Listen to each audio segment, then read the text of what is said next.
Está começando para você mais um podcast Nossa Luta. O podcast que faz você inspirar, ouvir histórias de pessoas com notoriedade, pessoas sem notoriedade, mas o microfone está aqui para dar para voz a todo o nosso povo que queira falar, todo o nosso povo que queira nos inspirar contando as suas histórias.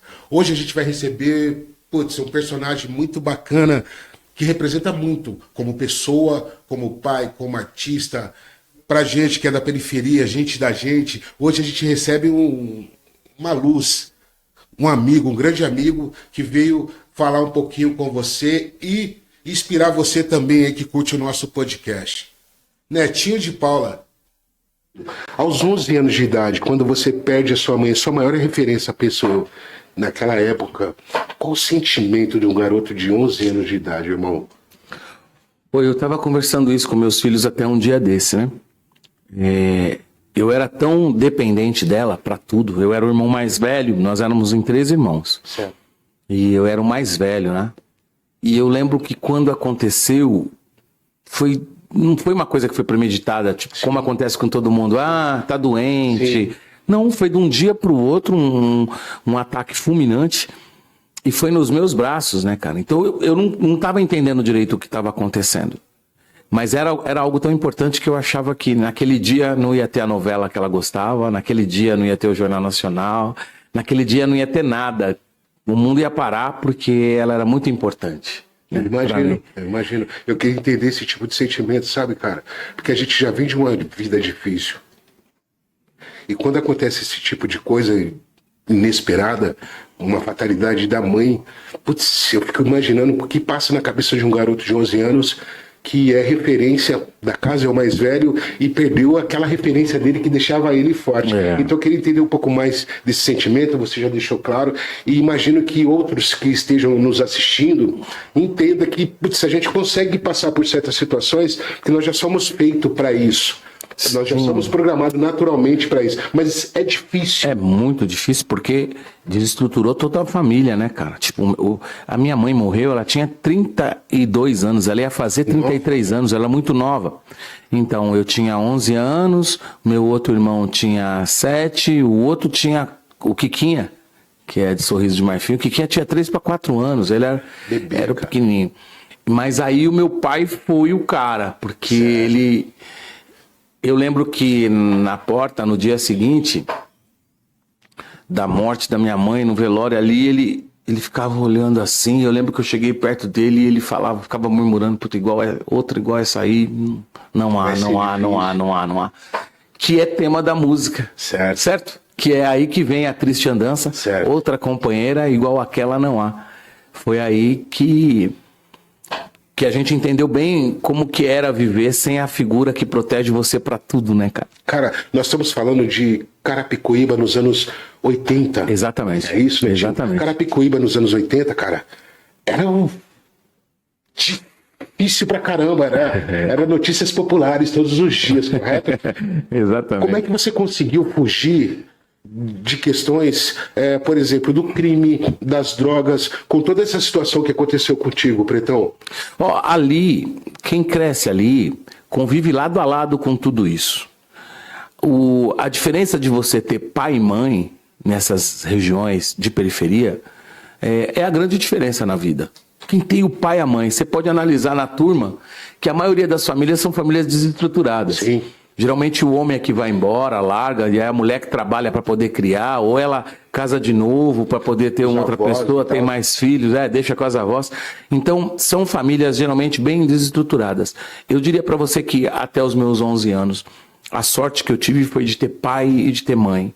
E na ausência dela, o meu pai foi um grande pai, porque ele pegou no pé, sabe? Então ele cobrava nota, cobrava tudo assim, do jeito dele. Que massa. Mas a necessidade da figura feminina foi muito grande na minha vida, tanto que com 15, 16 anos minha namorada engravidou. Né? Aquela coisa da necessidade. E o menino. Isso é grande verdade, exatamente. Né? O menino com 15 anos, ele não é igual a uma menina de 15 anos. A menina de 15 anos é muito mais madura, né, cara? Até hoje a gente tem uns momentos quinta série. Demora pra gente crescer. Sim. E ela foi a grande mulher, assim, que me ajudou. Ela engravidar, eu voltei para a Coab de Carapicuíba. E é lá que eu encontro, então, os meus amigos que eram de infância. Certo. Né? Que já todo mundo adolescente, com 15, 16, 17. E aí era o Negritude Júnior que já tinha, que era um grupo.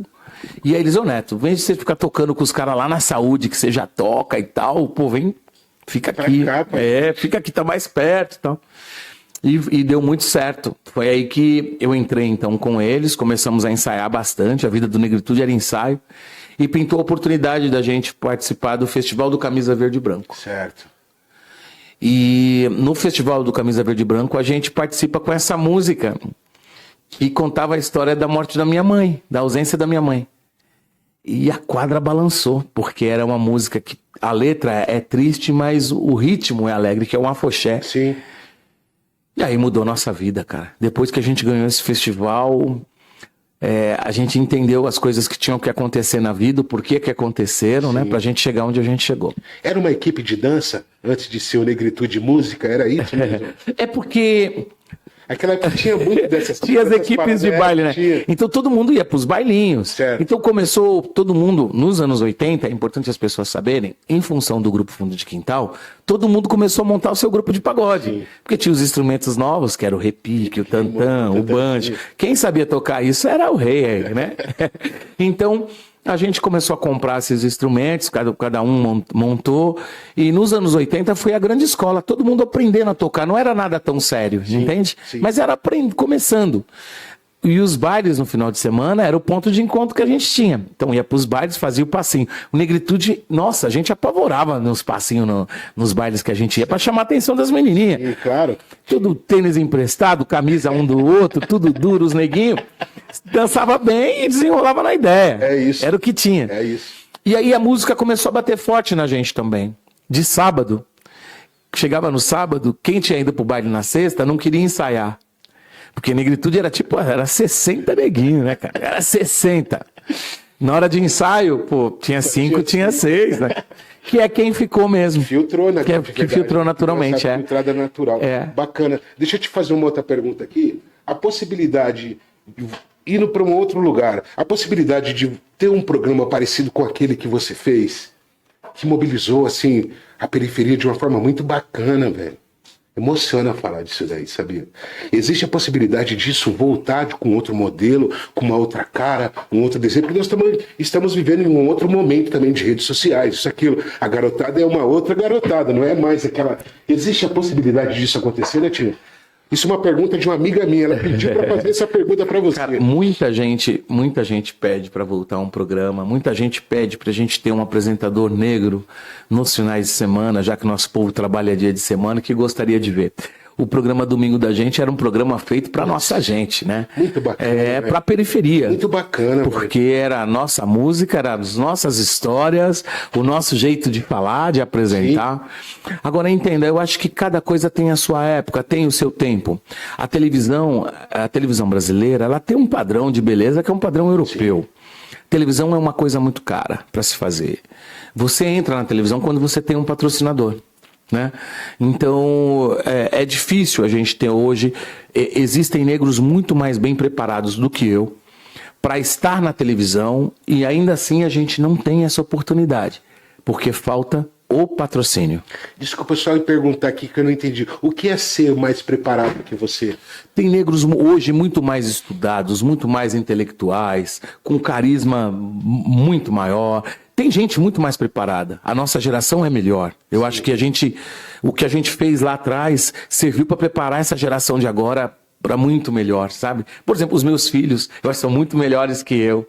Né? Os amigos dos meus filhos, quando a gente compara com a geração, o que eles já sabem fazer, eles são melhores, são mais bem preparados. É um momento diferente do que aquele. Exatamente. Só que, no entanto, a gente não tem essa representatividade ainda na televisão. Pode analisar. É uma pena, cara. Eu fico triste com esse tipo de coisa. Quando você fala que tem pessoas mais preparadas, eu fico meio que em dúvida.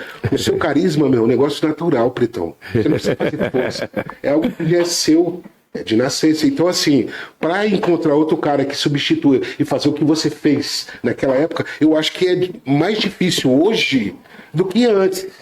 penso eu. Cara, mas veja bem. Não que ninguém seja insubstituível. É que naquela época a gente vinha do sucesso do Negritude Júnior, né? De um grupo grande. Você imagina se o Thiago falasse assim, eu quero ter um programa de televisão. Ele teria, não teria? Tinha que partir dele, né? E tantos outros artistas, o Périx, pô, eu quero ser um apresentador. O Xande, olha, eu quero ser um apresentador. Mas é uma questão de querer. Sim. Eu não acho que isso tem a ver com a vontade deles. Sim. Eu sempre, na época eu queria, porque eu entendia que precisava ter. Havia necessidade.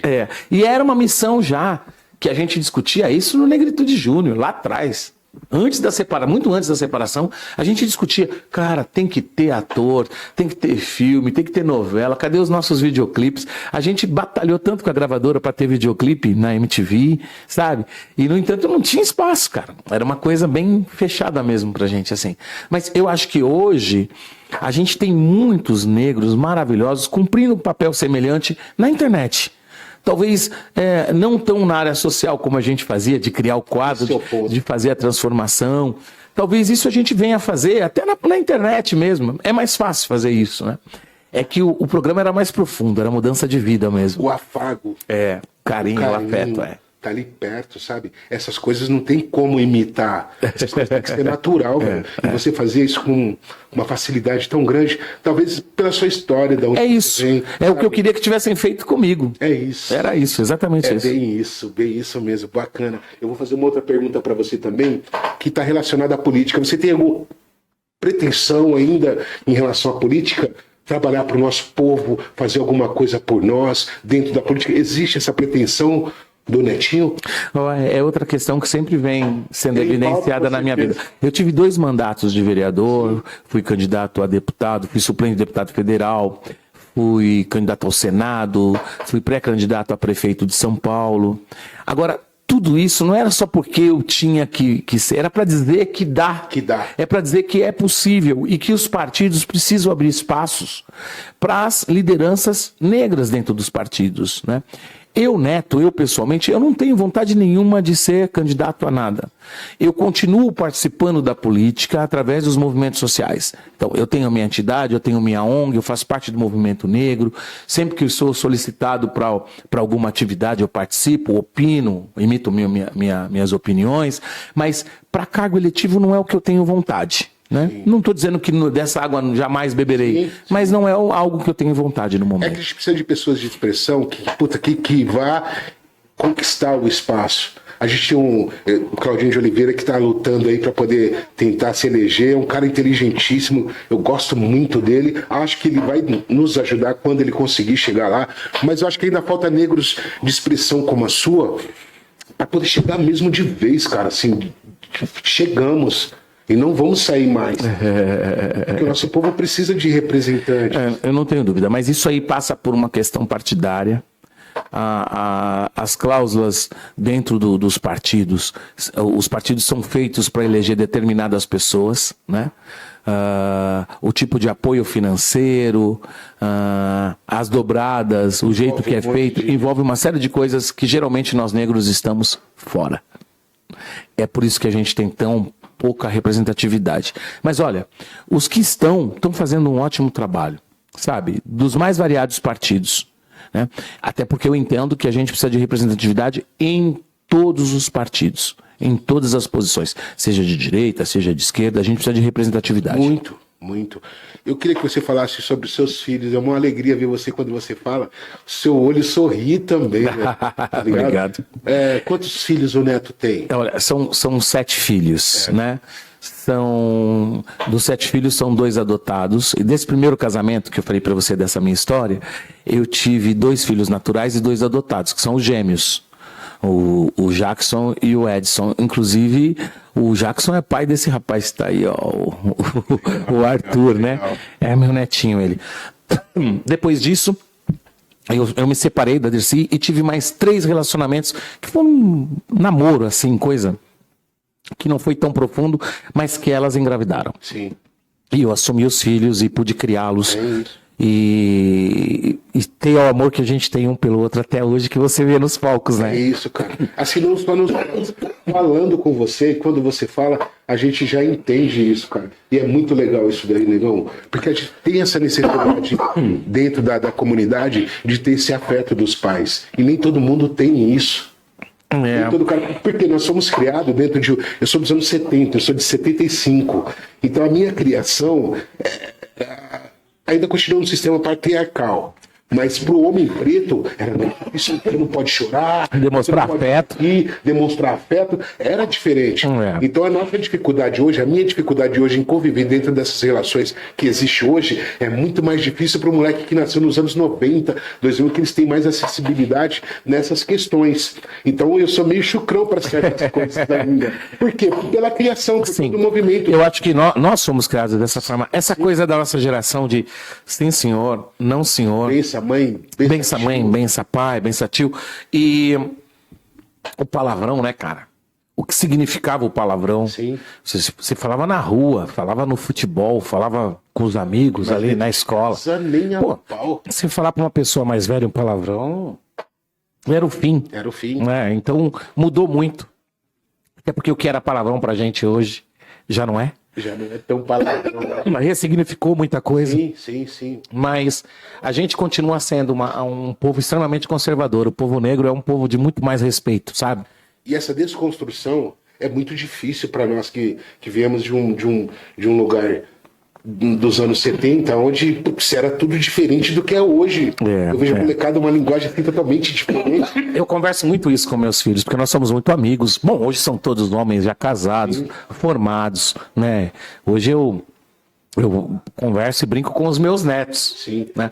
Então, eles mesmos falam assim, pai, isso sempre foi muito rígido. E eu falo, cara, mas era a forma que eu tinha, porque além de ser muitos, aprendeu, né, cara? são mães diferentes, Sim. e se eu não fosse rígido, vocês não iam ter essa ligação de ser irmãos e de respeitar o que eu queria passar. Bacana. E aí eles falam pra mim assim, mas é exatamente como o senhor fez que eu vou criar meus filhos.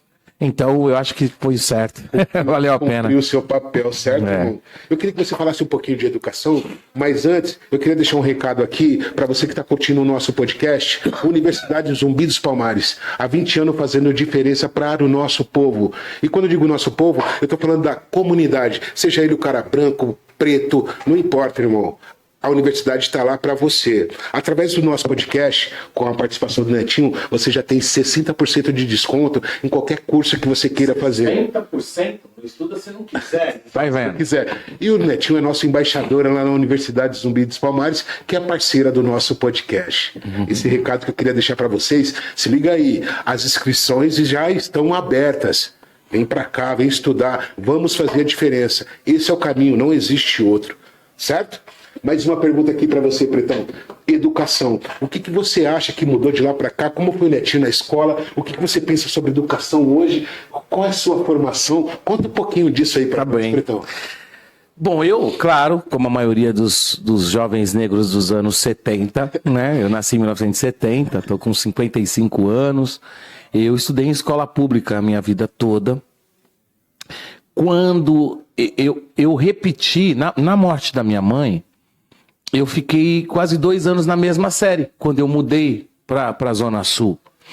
E comecei a trabalhar, e o preto pobre dos anos 80, 90, para os pais era o seguinte, mano, se você sabe ler e escrever e tá pagando a conta de casa, você é um filho maravilhoso. É isso. Não era, faculdade não era o objetivo da família negra dos anos 80, dos anos 90. Era muito distante, Muito não distante. só por questões de não ter a cultura dentro de casa, mas financeira também. Exatamente. Era muito difícil fazer uma faculdade ou ter um carro, ou, sabe? Era muito difícil. Ter acesso, né, a essas coisas, isso era um direito da elite, como sempre foi. É isso. Com base nisso, eu fui trabalhar e entrei num banco. E nesse banco, eles gostavam muito de mim. E eles sabiam da minha vida, que eu já era um menino com 16, com 17, e que eu tinha um filho. Então os caras falaram, negrão, você tem que estudar, você tem que fazer faculdade. Bom, e esses caras me colocaram, eu me inscrevi num supletivo do Colégio Santa Cruz, que é um colégio de milionário aqui em São Paulo. E à noite eles davam um curso no Colégio Santa Cruz. Eu terminei no supletivo no Santa Cruz. E fui promovido a gerente do banco, né? Cuidava na superintendência, cuidava do setor de seguros da Sul-América Unibanco. E pude depois fazer sociologia na FESP, na faculdade aqui em São Paulo. Eu estudo sociologia e política. Então, agora engraçado, eu não terminei o curso, eu parei faltando, sabe, 2 anos, porque eu fui sair candidato ao Senado e aí a vida virou... Já virou outra coisa, outra história. Virou, tomou muito outro rumo, né? Mas a música transformou muito a minha vida, me levou para lugares inimagináveis, eu pude conhecer o mundo através da música. Pude descobrir o nosso continente africano, o nosso povo, nossa gente. Meu sonho. Eu não tive esse prazer ainda. Não, mas terá. E financeiramente, eu me senti uma pessoa muito abençoada. De poder ter sua casa própria, poder ter seu carro, poder pagar a escola para os filhos, poder dar uma condição de vida. Todos foram morar fora, estudar fora, sabe? Uma experiência que eu não pude ter. Então, eu posso dizer para você com toda a segurança que Deus foi muito generoso comigo. Porque eu vivi a minha vida inteira achando que eu não ia passar dos 33. Porque ela morreu naquela idade, vítima de um infarto fulminante, e eu pensava, eu tenho que fazer logo, são 7 filhos, eu tenho que fazer logo por eles, porque... Meu Deus do céu. Eles vão estar amparados, eles vão estar amparados. Exatamente. Que um pai e a mãe pensam em relação aos seus filhos. E aí eu, graças a Deus, antes dos meus 30 anos, eu pude fazer meu primeiro milhão, pude fazer minhas coisas, e tudo graças à música, né? Depois a televisão, e todos os outros trabalhos que eu pude fazer. Então, eu posso dizer que a vida foi generosa comigo. Não foram só flores, né? Teve muitas... trombadas, teve erros, mas coisas que a gente pôde corrigir ao longo do tempo, sem perder o respeito da família e dos verdadeiros amigos. Bacana, cara, você é muito referência para nós, você pode ter certeza disso. E erros e acertos faz parte da minha vida, dele, de todo mundo. A gente vai errar. O importante é a gente entender que a gente errou e tocar a vida para frente. Exatamente. E mudar as nossas ações e as nossas atitudes. Eu sou um cara que vem de muito erro também. Mas graças a Deus, Deus conseguiu colocar a mão e falar, meu... Se liga aí, negrão. Mano, pra quê? Você entendeu? Pra quê? Mas é isso. Deixa eu fazer mais uma pergunta aqui pra você. O Netinho ainda tem sonhos? Depois de tudo isso, tem sonhos que não foram realizados ainda, que você quer realizar? Olha... Eu acho que quem não tem sonho já morreu. Sim. Mas eu realizei todos os meus, sabe? É incrível. Tudo que eu sonhei assim, eu consegui realizar. Então, a gente tem agora mais um desafio. Eu ainda tenho a minha TV, que é a TV da gente, que é uma TV que está lá em Fortaleza. Bacana. A ideia é a gente organizar para trazê-la de volta para São Paulo. Bacana. E a gente ter, de fato, o nosso espaço na televisão, numa televisão feita por nós. Pra gente. Esse ainda é um grande sonho. Bacana. Tomara que você consiga realizar isso e me chamar para trabalhar com você. Opa, vai ser um prazer. Eu só quero estar perto, só isso. Eu quero fazer parte. Uma outra pergunta, então, que eu acho bacana, que assim, se você puder responder, as pessoas que estão assistindo vão entender o porquê. O Netinho é empreendedor assim nato. Até onde eu sei. O que tem de novidade em relação ao empreendedorismo que o Netinho está trazendo para nós e que vai ajudar o nosso povo? Existe alguma coisa que você está pensando, bolando? Já tem? Cara, eu tenho feito, nos últimos 20 anos da minha vida, a gente tem uma entidade em Carapicuíba chamada Instituto Casa da Gente. Essa entidade cuida de 450 crianças. E ela é mantida através dos shows, das coisas que eu faço, de algumas parcerias de divulgações com as empresas que me apoiam ou que se aproximam, né? Nós estamos agora, acabamos de construir lá a parte esportiva, nós já temos a parte cultural, e agora a gente quer fazer uma parte voltada para a questão de moradia. Então, esse é o grande diferencial. Eu acho que o nosso povo ainda sofre muito por viver de aluguel. Por incrível que pareça, o aluguel ainda é uma forma de nos manter escravizados.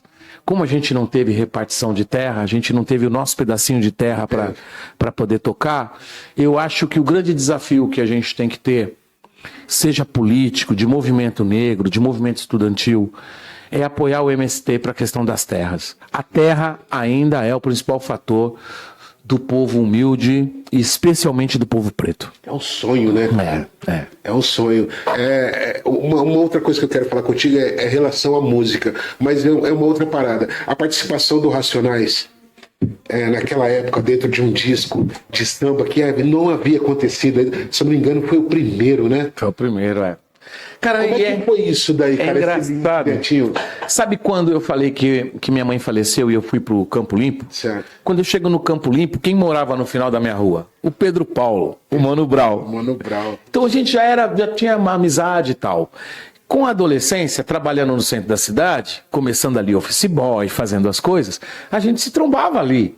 E aí, tudo bem, ele com as coisas dele, mas o Brown era pagodeiro. Todo mundo era pagodeiro, cara.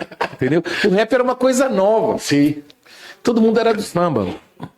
E no final de semana, Asa Branca de Pinheiros, Vai, os Função, né? Clube da Cidade, a gente se encontrava. E quando a gente ganhou esse festival no Camisa, o William da Zimbábue é que foi fazer a gravação do nosso primeiro disco. Bacana, ele esteve aqui batendo papo e ainda até contou.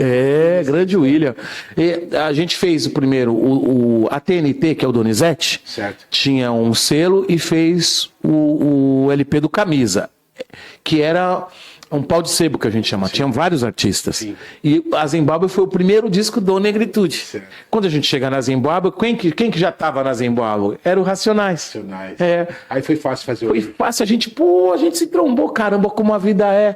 E sempre amigos, né, cara? E aí ele convidou para eu participar do disco dele, que é o Fim de Semana no Parque, aquela música Vamos Passear no Parque, né? E o primeiro disco deles, aí eu participei.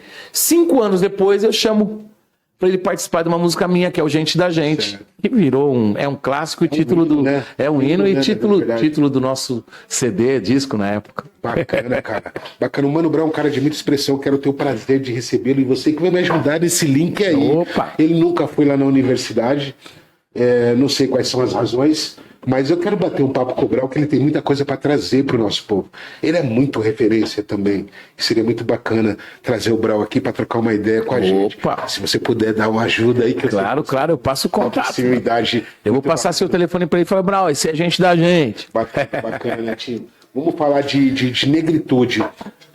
Quando você pegou a primeira grana, que vocês pegaram a primeira grana, assim, fala, puta, o que você fez com esse dinheiro, né, Tio? Cara, a gente morávamos todos ainda na Coab, o grupo já tinha ganho o festival e a gente tocava no Botequim do Camisa. Então já estava todo mundo trabalhando, vivendo de música. Certo. Não era muito, mas a gente ganhava muito mais do que dava no nosso trabalho. Era início ainda. E aí o Pelé Problema chamou pra gente fazer uma campanha. Na época tinha showmício. Era uma campanha de governador. E foi ali que a gente viu dinheiro de verdade, assim, de cachê, porque era show todo dia, né? Eu era pivete, via vocês, eu morava no interior, Araçatuba. Inclusive você teve lá no bar de um amigo meu, chamado Cartola agora. Cartola, pode crer. O é meu irmão, a gente tocou junto desde criança e tal. Eu sou de lá. Olha aí, área boa. E um dos meus sobrinhos, subiu lá pra fazer um pandeiro com você lá. Tinha até torcida lá pra ele e tal. Um pretinho, não sei se você lembra disso. Mas voltando a isso, o showmício, eu lembro que muito bem funcionava isso muito bem pra todos os artistas. Vi Soweto, eu vi vários que estavam começando, negritude, através de showmício. Você acha que essa ideia de showmício acabou porque influenciava muito o candidato X ou Y ou não? Não, eu não acho que o showmício acabou por isso. O showmício acabou porque o sindicato dos músicos... nós somos frágeis, somos fracos, nós não temos lobby, não temos força política. Né? Trabalhar durante as eleições, isso acontece no mundo todo. E é necessário. Então, como que pode proibir uma atividade profissional, né? Dizendo que aquilo influencia ou não influencia? Não, assim. O que você faz? Você regimenta público. Quanto mais popularidade, mais público. E o cara precisa falar. Se as ideias do cara vão ser bem aceitas ou não. Aí é uma outra questão. Isso é subestimar o público. Sim. Né? A proibição do showmício é de verdade uma tremenda ignorância, é um abuso que foi praticado, especialmente com a categoria dos artistas. Né? Que massa ouvir isso de você, que é um cara experiente politicamente falando e que tem a cabeça aberta para esse tipo de movimento. Eu acho que muitas das bandas que aconteceram nessa época aconteceu através do showmício, que as pessoas foram e conheceram, porque não tinha acesso, não tinha internet, não tinha nada disso. Era uma forma de fomentar bem a cultura. Muita gente trabalhava, o artista grande, quem estava começando, o médio. Então, proibir uma categoria de trabalhar é complicado. É um abuso.